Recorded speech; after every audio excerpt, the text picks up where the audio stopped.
Crack up so you guys can with me a little bit. I know it's going to happen. Start. So this is Bobby's going away party. And if anybody doesn't know me, I'm Mike Harding. I'm Bobby's brother. If you don't recognize me or know me, that's who I am. And in case you don't know much about my brother and I, we were best friends. I mean, forever. He was my best man at my wedding, and he was a great guy. And he had two lives. He had his first 25 years and his last 25 years. And the first 25 years is why we're here. He touched a lot of lives in his first 25 years. Tons of friends, people that aren't here, that couldn't make it or whatever. People are hearing about it. It's just amazing what he did for people. If I was to go around the room and ask you guys how you guys felt about Bobby, it would probably go something like this. Let's see. Let me find that spot. I'm sorry.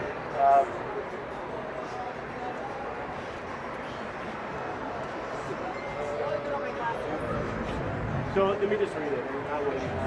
So as you all know, I was very close to my brother. He had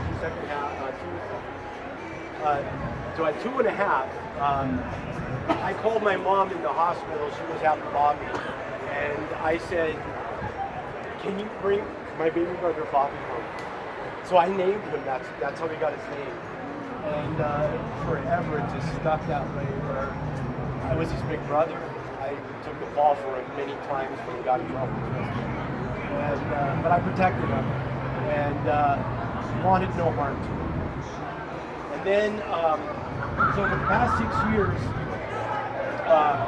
it's been a reoccurring nightmare in our life, my sisters and mine.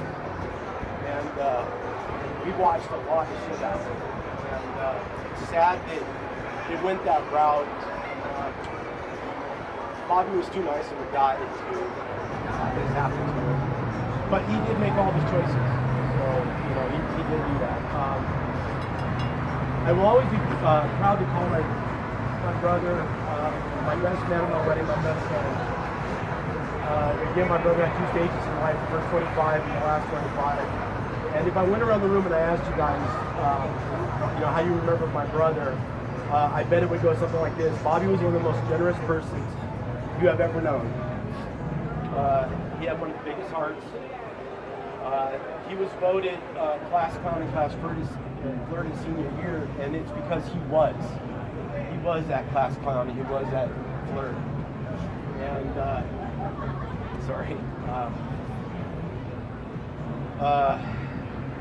my brother could have had the time of his life in a phone booth. You all know my brother. It didn't matter where you were at. It didn't matter. You could be, like I said, in a phone booth, and you guys are gonna have a great time.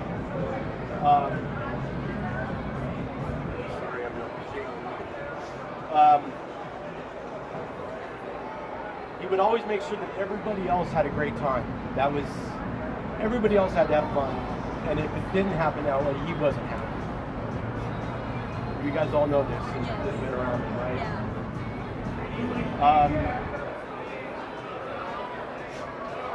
I remember, I always thought it would have been cheaper for Bobby to buy a limo.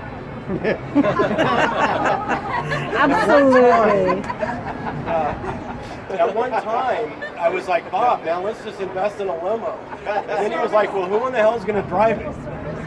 And he said, none of our friends can drive it because they're all partying in the back. So, but he spent a lot of money on limos. I remember a Bobby and I time, thought alike. my son was 2 years old and he wanted to take me to golf land in a limo. 2-year-old kid going to golf land. So, he just didn't matter. Go to Del Taco in a limo. And we all know that happened. That happened. He was wanting to go to Del Taco one day, so he called a limo. So Bobby became homeless about 5 years ago. One day I was driving down the road, and I saw my brother pushing a cart down the road. And I pulled over, and I asked the dumbest question in the world. I said, Bobby, how you doing? I thought about it for a second. I'm like, why did I do that? And he said, you know what, Mike, I'm okay. And he said, could you give me a ride to Freestone Park? That's where he stayed, lived, slept. And I said, yeah. So we loaded up his cart and took him. I took him over there to Freestone. And he had just gotten a bag full of food from Del Taco, and they'd been giving food a lot. And so we pulled up. I unloaded everything out of the back of the truck, and my brother said, hey, would you like these last 2 tacos I have? Homeless guy giving his last 2 tacos to his brother. I didn't take them, but that's what he wanted. So even when Bobby was at his worst, he was still at his best. He was. So about a year ago, a little over a year ago, I had my last conversation with my brother. And something in me thought afterwards that he was coming to Garden Grove. And somehow he got here. And he said he wanted to come home to find the boys. And you guys know who you are. And he didn't find the boys, but he did find home. And I think this is the last place he wanted to be when he was alive. And but unfortunately, my brother died in bushes at the corner of Chapman and Brooklyn. And I always hoped that there would be a call from my brother that said, I need help. And that would have happened in an hour, no matter where he was. And that call never came. So he lived life the way he wanted to. At the end, he lost his mind. Diana got a chance to see that a little bit. And, you know, he had multiple personalities. I'm not a real religious guy, but he turned into God one day, or Jesus, and was having a conversation with me. And he turned into Stacy at times, my mom. And so he had all these personalities, female, male. But my brother, anytime a cop got in his face, he was like the normal guy. I mean, he changed. He was all of a sudden normal. Very polite and respectful. He was like that at our parties. Cops would come to the front door, Bobby's like, yes, sir. And he's drunk, you know, or whatever. And so what I want to do is celebrate his life today. My brother liked Coors Light. I haven't drank in 3 years, you guys. So I'm going to drink to my brother. Cheers. Cheers. Cheers. To Bobby. To Bobby. Thank you, Mike.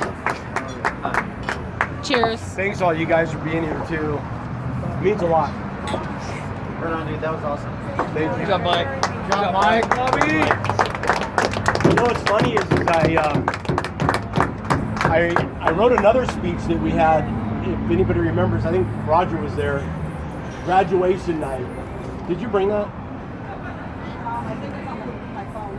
Oh, and I read a speech to my brother that day about, you know, him, you know, watch out world, here comes a great guy coming through. And he was for a while, you know, he was. But he was always my brother, always my brother. So again, thank you guys. Let's party, let's have fun, let's drink to them, let's tell your favorite Bobby stories. That's what Bobby loves. There's tons of them out there. Yes. Yeah.